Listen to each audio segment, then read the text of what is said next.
Hello friends, goodwill classes में आपका बहुत बहुत स्वागत है। आज का जो हमारा टॉपिक है वो है बाज़ार मांग। लास्ट क्लास में हमने देखा था व्यक्तिगत मांग क्या होती है। हम थोड़ा सा देख लेते हैं व्यक्तिगत मांग के बारे में।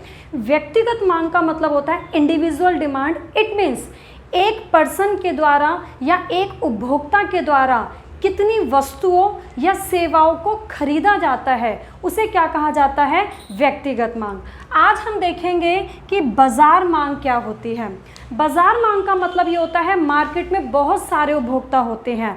अगर हम किसी सिंगल कंज्यूमर के बारे में देखते हैं कि वो कितनी गुड्स एंड सर्विसेज परचेज कर रहा है तो वो हो गई आपकी व्यक्तिगत मांग। लेकिन अगर बाज़ार में जितने भी उपभोक्ता हैं, अगर हम सभी की डिमांड को यानी कि मांग को कि कौन कौन कितनी कितनी वस्तुओं की मांग करता है, तो हम उन सभी मांग की मात्राओं को अगर जोड़ लेते हैं तो वो क्या बन जाती है, हमारी बाज़ार मांग बन जाती है। देखिए हम डेफिनेशन देखते हैं सबसे पहले बाज़ार मांग की। दी हुई अवधि में जो भी आपको टाइम पीरियड दे रखा है, विभिन्न कीमतों पर जब हम कोई भी वस्तु खरीदते हैं तो कुछ ना कुछ गुड्स का क्या होता है, प्राइस होता है। तो किसी भी टाइम पीरियड पे किसी भी प्राइस पे जब सभी परिवारों द्वारा, आपको यहाँ पे एक चीज़ का ध्यान रखना है, अगर एक परिवार लिखोगे तो वो क्या बन जाएगी, व्यक्तिगत मांग। यहाँ पे हम क्या बोलेंगे, सभी परिवारों द्वारा वस्तु की मांगी गई कुल मात्रा को बाज़ार मांग कहते हैं। यानी कि मार्केट में जितने भी कंज्यूमर्स हैं उन सभी की मात्रा को क्या कर लिया जाता है, ऐड कर लिया जाता है, टोटल कर लेते हैं, तो इसलिए उसे हम क्या बोलते हैं, बाज़ार मांग कहते हैं। अब हम देखते हैं कि बाज़ार मांग तालिका या अनुसूची क्या होती है और ये कैसे बनती है।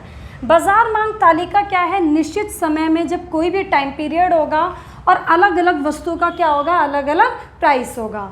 तो जब सभी उपभोक्ताओं के द्वारा खरीदी गई कुल मात्रा को जिस तालिका में टेबल में दर्शाया जाता है उसे हम क्या कहते हैं, बाज़ार मांग तालिका कहते हैं। अब हम ये देखते हैं कि तालिका या शेड्यूल कैसे बनती है। यहाँ पे हमने लिया है प्राइस, यहाँ पे ये व्यक्तिगत मांग है एंड व्यक्तिगत मांग से ही हम क्या निकालते हैं, बाज़ार मांग निकालते हैं। हमने लास्ट वीडियो में देखा था, ये आपको हमेशा याद रखना है, जिसे लॉ ऑफ डिमांड यानी कि मांग का नियम कहा जाता है कि अगर वस्तु की कीमत बढ़ती है यानी कि अगर प्राइस बढ़ता है तो उस वस्तु की जो मात्रा है यानी कि डिमांड है क्या हो जाती है, कम हो जाती है। इसी को हम बोलते हैं मांग का नियम यानी कि लॉ ऑफ डिमांड। तो उसी के अकॉर्डिंग हम टेबल बनाते हैं। जैसे हमने यहाँ पे प्राइस लिया है कि 10, 20, 30, 40, प्राइस क्या हो रहा है, इंक्रीज़ हो रहा है। तो जब प्राइस इंक्रीज़ होता है तब डिमांड क्या होती है, डिक्रीज़ होती है। अब हमने यहाँ पे व्यक्तिगत मांग को देखा है पहले कि ए एक व्यक्ति है, दूसरा व्यक्ति बी है एंड तीसरा व्यक्ति सी है, और तीनों व्यक्ति अलग अलग प्राइस पे अलग अलग क्या करते हैं, मात्रा परचेज करते हैं। जैसे जब प्राइस 10 रुपीज़ था तो ए की जो डिमांड थी वो 7 थी, बी की डिमांड 10 थी एंड सी की डिमांड 13 थी। जब हमारा प्राइस इंक्रीज़ हुआ तो ये कंफर्म है, जब प्राइस इंक्रीज़ होगा तो तीनों अपनी डिमांड क्या कर देंगे, डिक्रीज़ कर देंगे। इसने 7 से 6 कर दी, यहाँ पे 10 से 9 हो गई, यहाँ पे 13 से 12 हो गई। फिर प्राइस और इंक्रीज़ हो गया, 20 से 30 हो गया तो डिमांड और डिक्रीज़ हो जाएगी। ए ने अपनी डिमांड 6 से 5 की, बी ने 9 से 8 कर दी एंड सी ने 12 से 11 कर दी। जब प्राइस 40 हो जाता है तो ए अपनी डिमांड 5 से 4 कर देता है, बी 8 से 7 कर देता है एंड सी 11 से 10 कर देता है। इट मीन्स जैसे जैसे प्राइस इंक्रीज़ हो रहा है वैसे वैसे डिमांड क्या होती जा रही है, कम होती जा रही है। अब हम देखते हैं कि बाज़ार मांग क्या होती है। बाज़ार मांग अभी हमने देखा कि जितने भी परिवार होते हैं, जितने भी कंज्यूमर्स होते हैं, सभी कंज्यूमर्स की जो डिमांड होती है उसे क्या कर लिया जाता है, ऐड कर लिया जाता है, तो वो क्या बन जाती है, हमारी बाजार मांग बन जाती है। जैसे हमने देखा 3 उपभोक्ता थे ए बी सी, सभी की डिमांड को हमने ऐड कर दिया तो जो टोटल डिमांड आई है हमारी 30, तो ये हमारी क्या कहलाएगी, बाजार मांग। इसी तरीके से हम अलग अलग प्राइस पे सभी की डिमांड को ऐड कर लेंगे तो ये जो हमारी निकली है ये क्या हो गई, हमारी बाजार मांग। इस तरीके से हम टेबल बनाते हैं। नेक्स्ट अब हम देखते हैं बाजार मांग वक्र क्या होता है। वक्र का मतलब जो हम डायग्राम बनाते हैं जिसे हम कर्व बोलते हैं। तो यह है वस्तु की विभिन्न कीमतों पर जो भी हमें अलग अलग प्राइस दे रखा है, तो मांग की कुल मात्रा, जो ये टोटल जो हमारी डिमांड है, जो टोटल क्वांटिटी है, इसको जब हम चित्र के रूप में दर्शा देते हैं तो वो क्या बन जाता है, हमारा डिमांड कर्व। अब यहाँ पे हम क्या बनाएंगे, मार्केट डिमांड कर्व। देखिए कैसे बनाते हैं, ये हमारा एक्स एक्सिस होता है एंड ये वाई एक्सिस होता है, ये यहाँ पे 0 लिया जाता है। ये मैंने आपको लास्ट क्लास में बताया था, हमेशा एक्स एक्सिस पे वस्तु की मात्रा को दर्शाया जाता है एंड वाई एक्सिस पे वस्तु की कीमत को दर्शाया जाता है। तो देखिए पहले अब हम व्यक्तिगत मांग को देखते हैं कि कैसे बनाएंगे। जब प्राइस 10 रुपीज़ था तो ए व्यक्ति की जो डिमांड थी वो 7 थी। यहाँ से हम 10 लेंगे, यहाँ से हम 7 लेके पॉइंट डिनोट कर देंगे। फिर जब प्राइस 20 रुपीज़ था तो ए ने अपनी डिमांड घटा के कितनी कर दी, 6।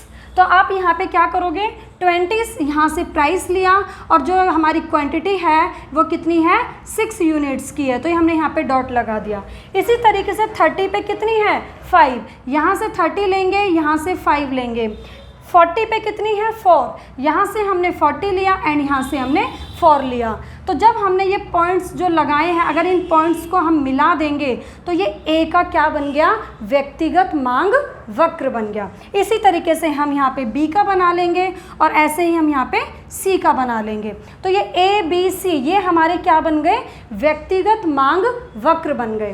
अब हमें बनाना है यहाँ पे बाजार मांग वक्र। तो बाजार मांग वक्र कैसे बनाएंगे, जो हमने इन सभी की क्वांटिटी को ऐड किया था उन्हीं पॉइंट्स को लेंगे। जैसे जब प्राइस 10 रुपीज़ था तो हमारी जो टोटल डिमांड थी वो कितनी यूनिट्स थी, 30 यूनिट्स की थी। हमने यहाँ से प्राइस लिया 10 एंड हमने क्वांटिटी कितनी ले ली, 30 यूनिट्स। तो हम यहाँ पे पॉइंट लगा देंगे। जब प्राइस 20 रुपीज़ था तो डिमांड कितनी थी, 27 यूनिट्स की। प्राइस 20 होने पे डिमांड हो गई 27 यूनिट्स। जब प्राइस 30 रुपीज़ था तो हमारी जो डिमांड थी वो कितनी थी, 24 यूनिट्स की थी। एंड जब हमारा प्राइस 40 रुपीज़ हुआ तो डिमांड हमारी कितनी हो गई, 21 यूनिट्स। तो ये जो हमने पॉइंट्स मिलाए हैं, इनको मिलाने के बाद जो हमारा ये निकल के आया, ये क्या बन गया, हमारा बाजार मांग वक्र बन गया। तो आज हमने यही देखा कि बाजार मांग क्या होती है एंड इसकी शेड्यूल कैसे बनती है, टेबल कैसे बनती है और इसका कर्व कैसे बनता है। लास्ट क्लास में हमने व्यक्तिगत मांग के लिए देखा था। अब हम धीरे धीरे इस चैप्टर की सीरीज़ बढ़ाते जाएंगे। नेक्स्ट क्लास में अब हम देखेंगे कि मांग को प्रभावित करने वाले कौन कौन से कारक होते हैं। Okay, thank you.